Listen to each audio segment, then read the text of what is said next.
Hi guys, so in today's video we're going to extend our rule for the derivative of x to the power of n so that it applies in any case where we have a rational value for n. So to start, let's remind ourselves of our rule. We know that the derivative of x to the power of n is just n times x to the power of n minus 1. And so far we've applied that for n is an element of the natural numbers, which are those positive integers 1, 2, 3, 4, 5. What we want to do now is apply that for rational values of n. A rational number is any number that can be expressed as a quotient or fraction, p over q, of two integers. So 3 over 4, 2, 1/4, all of these are rational numbers. So let's go back to basics and we'll use our first principles to look at the function 1 on x squared. That would mean that our function at x plus h would be 1 on x plus h squared, which is going to be 1 on x squared plus 2xh plus h squared. And that would mean that our derivative, our gradient function, is f dash x equals the limit as h approaches 0 of 1 on x squared plus 2xh plus h squared minus 1 on x squared, all divided by h. What we're going to do to simplify those fractions on the top is we're going to cross multiply. So we're going to multiply the first one top and bottom by x squared, and we're going to multiply the second one top and bottom by x squared plus 2xh plus h squared. This will mean that they now have the same denominator and we can combine them. So what we'll get is the limit as h approaches 0 of x squared minus x squared minus 2xh minus h squared, so we've taken away that whole thing, all over, and we're going to times the h in as well, so we'll have x to the power of 4 times h plus 2x cubed h squared plus x squared h cubed. And what we can do now is we can actually simplify on the top. We can get rid of those x squared terms because they're cancelling, and we can actually divide out an h because you can see that there's an h in every single term. And so what we'll get is the limit as h approaches 0 of minus 2x minus h, all divided by x to the power of 4 plus 2x cubed h plus x squared h squared. When we look at that limit, we can see how the behavior will occur as h approaches 0. On the top, the numerator will become closer and closer to minus 2x because that minus h term is going to disappear, and in the denominator on the bottom we've got that the second two terms are going to disappear because they've both got h's in them. So our limit will simply converge to minus 2x on x to the power of 4.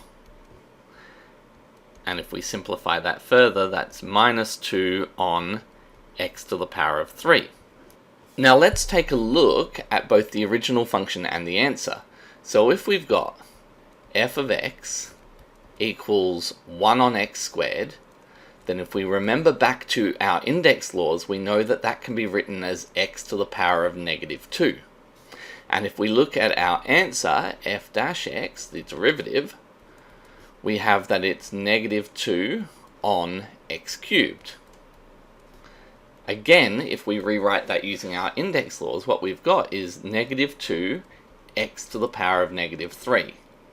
Now you can see if we used our normal rule for x to the power of n and we started with x to the power of negative 2 as our function, then our derivative would just be negative 2 multiplying that power down, x to the power of negative 2 minus 1 is negative 3. Exactly what we've got. So we can see that that rule that we've developed for use in polynomials, where the powers of x are always positive integers, can actually be extended to apply for negative integers as well. So what we'll now take a look at quickly is what happens when we've got a function such as square root x. In that case, our function at x plus h is obviously the square root of x plus h. And if we substitute that into our limit formula, so the derivative is equal to the limit as h approaches 0 of square root x plus h minus square root x all divided by h.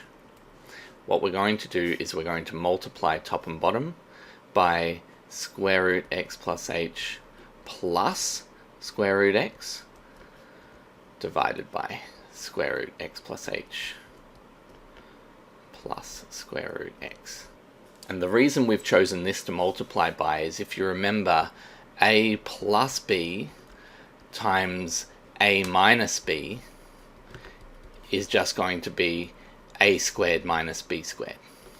So that's called our difference of two squares rule, and if we apply that here, what we're going to get is the limit as h approaches 0 of the square root of x plus h squared, so just x plus h, minus the square root of x squared, which is just going to be minus x. And that's going to be divided by h lots of square root x plus h plus square root x.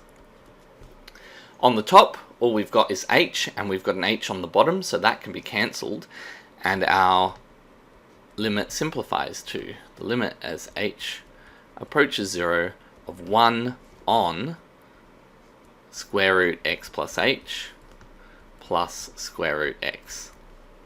And it's fairly easy to see what's going to happen there. As h approaches 0, we're just going to end up with two lots of square root x on the bottom. So that will be our answer, 1 on 2 lots of root x.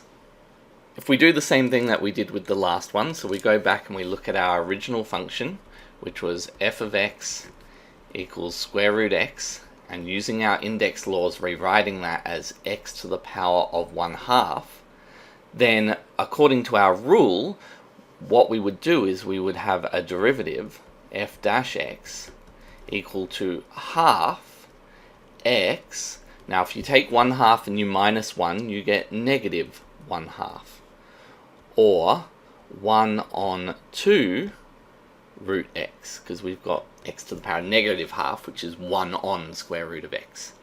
Let's look at our answer and see that that's exactly the same. And so our rule still applies, even when we're dealing with fractional values for n. So we've got our rule that the derivative d dx of x to the power of n is equal to n x to the n minus 1. And we can apply that in several new instances now. So if we have the function y equals 3 on x to the power of 5, then we can rewrite that as 3 lots of x to the power of negative 5, and we can write our derivative then, y dash, as negative 15, 3 lots of negative 5, x to the power of negative 6, and if we want to write it again without negative indices, then that becomes negative 15 on x to the power of 6. We can also look at a case where we've got a function such as the third root of x, and we can rewrite that one as x to the power of 1/3, And we can then see that our derivative f dash x is going to be 1/3 x to the power of negative 2/3.